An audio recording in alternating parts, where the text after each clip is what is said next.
Je remercie d'abord les organisateurs pour leur invitation, et en particulier Francis Berenbaum, qui m'avait demandé, donc, il y a quelques mois, de venir vous parler de la guérison des rhumatismes chroniques. Alors, quelques conflits d'intérêts. Et pour revenir sur un peu ce qu'a dit J.I.M., guérir. Alors, je n'ai pas mis ta citation, comment tu définissais la guérison, mais j'ai regardé un peu ce qui existait, qu'est-ce qu'on appelle guérison. Alors, dans le littré, c'est délivrer une maladie, faire revenir en santé. Bon. Dans le Larousse, c'est cesser, disparaître en parlant d'un mal.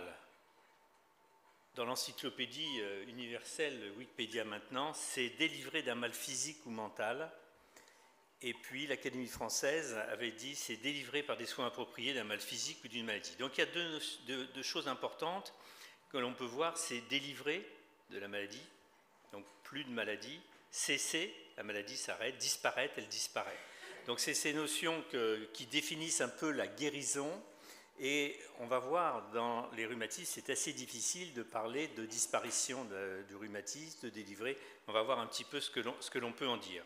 Ceci dit, je me suis dit à un moment donné, mon topo va être rapide, parce que quand on regarde la grande presse et les médias en général, vous avez tous les jours des choses de ce type.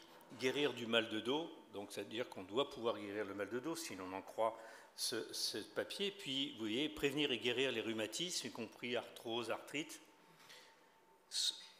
Voilà. Soigner les rhumatismes par les méthodes naturelles. La scoliose se guérit. C'est intéressant. Ambroise Paré, ça se guérit là? Oui, certainement Ambroise Paré. Donc, éviter ou guérir l'arthrite et les rhumatismes, un nouvel espoir. Donc, on parle toujours de guérison. Et je finirai, parce que j'aurais pu vous en mettre beaucoup, par celui qui résume un peu tout. Rhumatisme, oui, ça se guérit. Et ensuite, la polyarthrite, la spondylarthrite. Donc, finalement, la réponse est simple. Oui, les rhumatismes se guérissent, d'après ce que je vous ai cité ici. Mais vous qui êtes dans la salle, savez que ce n'est pas forcément vrai. Donc, je vais quand même vous développer les éléments de guérison. Qu'est-ce qu'il faut en penser à propos d'un rhumatisme? Alors, je vais focaliser, ça ne vous étonnera pas vu mon cursus, sur les rhumatismes inflammatoires. Mais ce n'est pas uniquement parce que je m'intéresse depuis longtemps aux rhumatismes inflammatoires, c'est parce que c'est dans le domaine, vous le savez, où il y a eu le plus d'amélioration et de progrès au cours des 10 ou 20 dernières années, alors que dans d'autres rhumatismes, pourtant très importants, très impactants pour la population, comme l'arthrose, eh bien, on est encore très limité sur le plan des progrès thérapeutiques. Alors, dans les rhumatismes inflammatoires, je vais prendre l'exemple de la polyarthrite rhumatoïde, non pas parce que c'est mon sujet de prédilection, mais parce que c'est dans le domaine où il y a eu le plus de données venant de la science, de plus de données scientifiques sur la prise en charge des patients et sur l'évolution de la maladie. C'est aussi dans le domaine où il y a eu le plus de progrès thérapeutiques. Mais d'autres grands rhumatismes inflammatoires, comme les spondyloarthrites axiales, comme le rhumatisme psoriasique, ont subi un peu le même genre d'évolution et de progrès que la polyarthrite rhumatoïde. Donc l'exemple vaut, je pense, que pour l'ensemble des rhumatismes inflammatoires. Même si on a moins de données scientifiques dans les autres, c'est à peu près dans le même esprit. Alors, tout d'abord, simplement pour vous dire que j'ai dit qu'il y a eu de grands progrès dans les rhumatismes inflammatoires, vous l'entendez régulièrement, mais la présentation que l'on voit, comme je suis vieux, j'ai vu des malades il y a 30 ans, ce n'est plus du tout pareil prendre en charge des patients actuellement que prendre en charge des patients il y a 20 ou 30 ans. Actuellement, les problèmes que nous posent les patients et qui se posent aux patients, c'est l'inflammation toujours, l'inflammation articulaire, la raideur du matin, les réveils de la nuit, mais également la fatigue, également la qualité de vie, et puis on met beaucoup l'accent aussi sur les complications générales de la maladie, j'en dirai un tout petit mot, alors qu'il y a un certain nombre d'années, le problème principal restait la destruction articulaire et le handicap fonctionnel résultant de ces destructions articulaires. Donc je ne vais pas trop rentrer dans les détails là-dessus, mais dans les maladies générales, maintenant on insiste beaucoup notamment sur le cœur, sur les vaisseaux, sur le poumon, sur l'os, l'ostéoporose, qui font des complications importantes de la maladie et qui nécessitent dès maintenant une prise en charge. Alors quels sont les objectifs de la polyarthrite en 2016. Objectifs qui sont presque les mêmes, je vous l'ai dit, dans les autres rhumatismes inflammatoires chroniques. L'objectif, vous allez voir, n'est pas la guérison encore. J'espère qu'elle le deviendra un jour, mais l'objectif, c'est d'abord de contrôler, un peu comme on fait dans le diabète, qui est une autre grande maladie chronique, de contrôler les complications de la maladie. Les complications restent la destruction articulaire, qu'on voit sur les radios, donc la progression radiographique. Ça reste également de prévenir le handicap et de maintenir autant que possible une qualité de vie. Et puis, je viens de vous le dire, les complications générales de la maladie, cardiovasculaire, etc. Donc, on vise à prévenir ces complications et on sait que ces complications sont très liées à l'inflammation générale, à ce qu'on appelle, nous, en rhumatologue, l'activité de la maladie sur le plan clinique. Et l'idéal, c'est d'aller vers ce que l'on appelle la rémission de la maladie. Je vais vous dire un petit peu comment on peut la définir. Et non seulement d'y aller vers la rémission, mais de la maintenir. Maintenir la rémission, Gilles l'a dit tout à l'heure, c'est l'objectif de tous les rhumatismes inflammatoires chroniques, et donc ici de la polyarthrite rhumatoïde. Alors, pourquoi on parle de rémission? Je signale qu'il y a 15 ans, on ne parlait absolument pas de rémission d'un rhumatisme inflammatoire. Donc il y a eu un progrès très important. Ça fait à peine 10 ans que l'on a énoncé que l'objectif de la rémission devait être une réalité et on pouvait y arriver. On peut y arriver parce que d'abord on a eu des progrès thérapeutiques, des grands progrès thérapeutiques que vous connaissez, notamment les traitements biologiques, mais pas que les traitements biologiques. On a une meilleure utilisation des traitements standards comme le méthotrexate, meilleure utilisation de la cortisone, meilleure utilisation de la cortisone et des traitements tels que le méthotrexate, mais c'est sûr que les traitements biologiques ont été un progrès majeur. Et puis on a aussi validé par les données scientifiques des concepts que l'on imaginait mais que l'on avait du mal à confirmer. D'abord, c'est la nécessité absolue de prendre les gens le plus tôt possible. Plus on prend les gens tôt, plus on les traite efficacement tôt, meilleure sera l'évolution à moyen terme. Plus de chances d'aller rapidement vers la rémission. Le deuxième point qui est encore très difficile à mettre en place et finalement il est insuffisamment mis en place, c'est de contrôler étroitement le patient. Donc d'avoir des consultations, surtout quand il est en phase active, le patient, de pouvoir le voir régulièrement. Tous les 1 à 3 mois, nous disent les recommandations nationales et internationales, pour pouvoir adapter le traitement. Donc pas le voir tous les 6 mois ou 1 an pour adapter le traitement, mais vraiment très régulièrement, et de mesurer son activité. Il faut évaluer l'activité de la maladie, pas uniquement lui dire « bonjour monsieur, bonjour madame, vous allez bien, oui, non ». Ça, ce sont deux concepts très importants qui permettent, quand ils sont appliqués,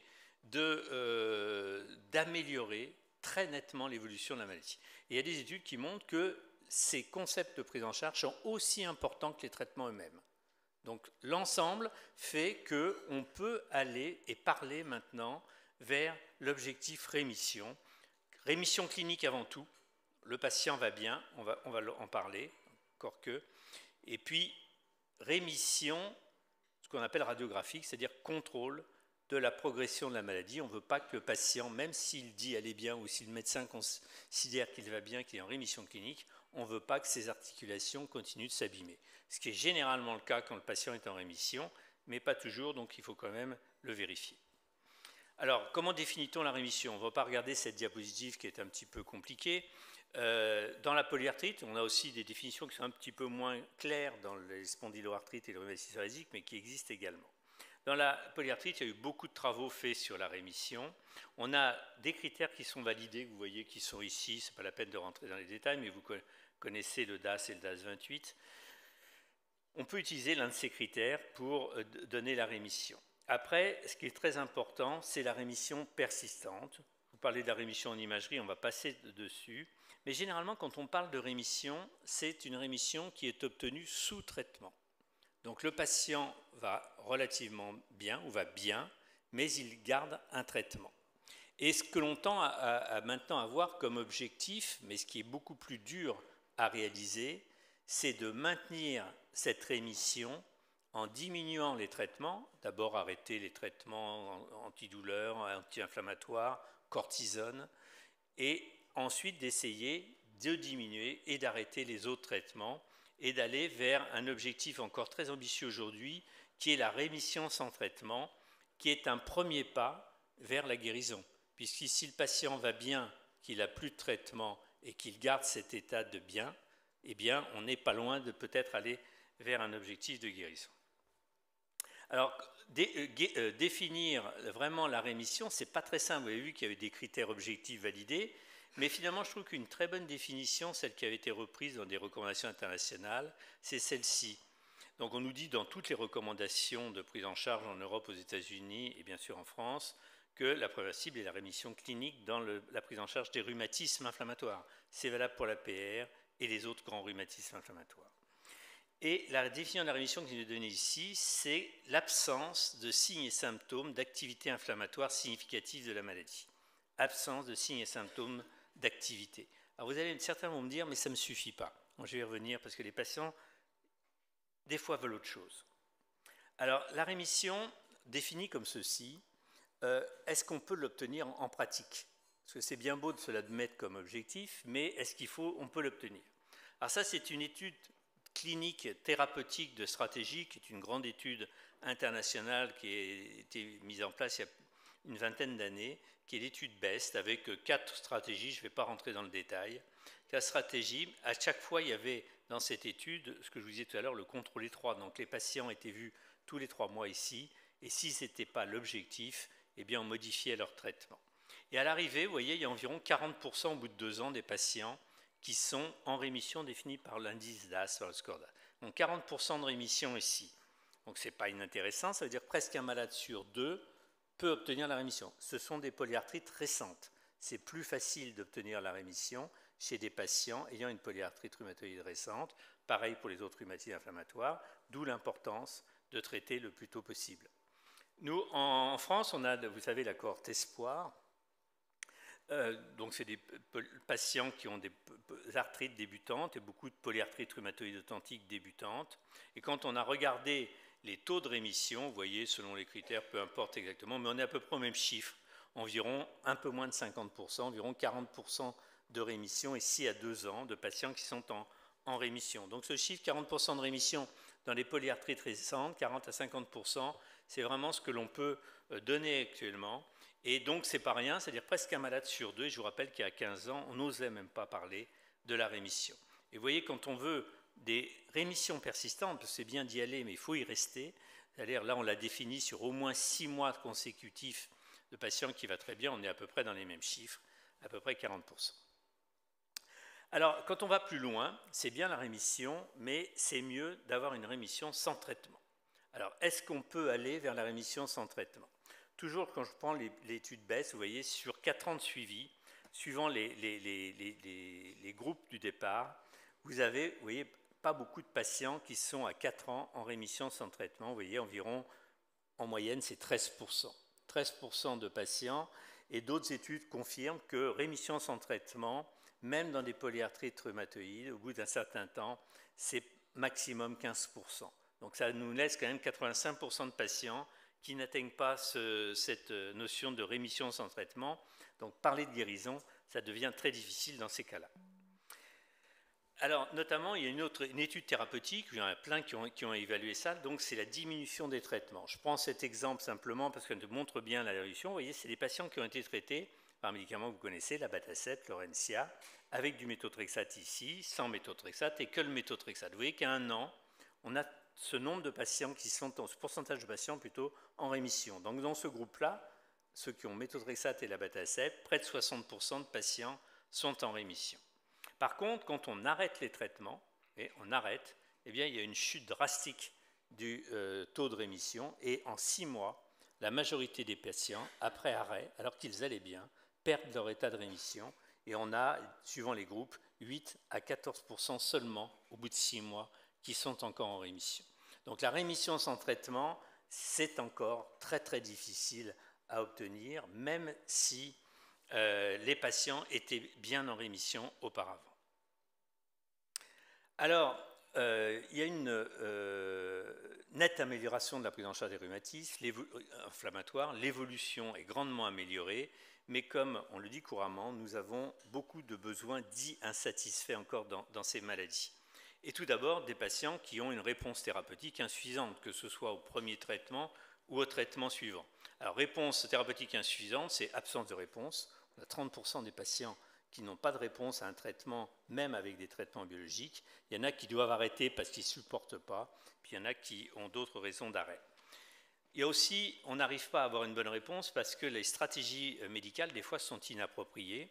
Je vous l'ai dit, pas de traitement précoce, pas de contrôle étroit de la maladie et pas d'évaluation correcte de la maladie. Donc là, il y a encore beaucoup de progrès également à faire sur les stratégies de prise en charge. Mais deux points sur lesquels je voudrais insister, c'est-à-dire que même si tout le reste est à peu près rempli, c'est-à-dire si le patient répond au traitement, finalement, les objectifs ne sont pas toujours atteints. L'objectif, je vous l'ai dit, c'est généralement la rémission. Et on a vu qu'il y a 40% en gros qui sont en rémission, c'est-à-dire 60% n'y sont pas. Donc dans 60% des cas, on n'a pas atteint cet objectif, ce qui reste un point important. Et même si on l'a atteint, même si le patient va très bien, il faut continuer de le surveiller extrêmement régulièrement, car même sans vouloir arrêter les traitements, on a un nombre relativement important de patients qui, tout en gardant le traitement, vont échapper à leur état de rémission.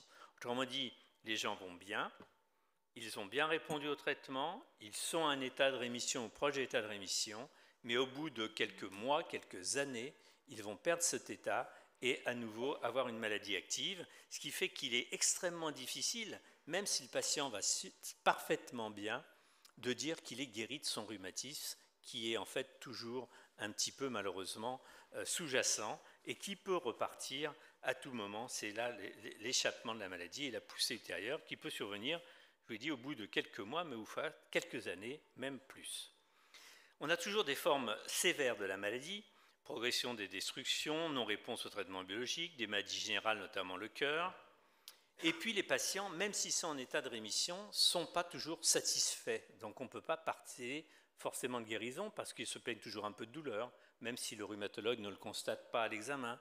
Ils se plaignent de fatigue, ils n'ont pas le moral extraordinaire et ils se plaignent surtout, c'est vous qui me le direz le mieux, d'une baisse et d'une insuffisance de leur qualité de vie par rapport à ce qu'ils ont connu auparavant. Donc ça fait partie aussi des objectifs que l'on doit se fixer. C'est non seulement, nous en tant que médecins, de contrôler la maladie, mais de contrôler tous les effets parallèles sur la vie quotidienne de cette maladie. Alors, guérir les rhumatismes inflammatoires. Guérir les rhumatismes inflammatoires, comment peut-on y arriver? Qu'est-ce qu'on va nous proposer maintenant ou dans les années à venir? Est-ce que ce sera vraiment possible un jour? Tout d'abord, la première idée qui nous vient à la tête, bien sûr, à l'esprit, c'est de trouver de nouveaux traitements. On a eu des gros progrès quand les biologiques sont arrivés, les biothérapies sont arrivées. On espère de nouveaux traitements et donc forcément probablement de nouvelles cibles thérapeutiques. Alors ça, c'est des diapositives très compliquées nous montrant qu'il y a beaucoup de recherches dans le domaine et que l'on met en évidence dans les rhumatismes un certain nombre de nouvelles molécules qui peuvent être ciblées dans les spondyloarthrites, par exemple. Là, je vois l'interleukine 23 et l'interleukine 17 qui maintenant commencent à être commercialisées.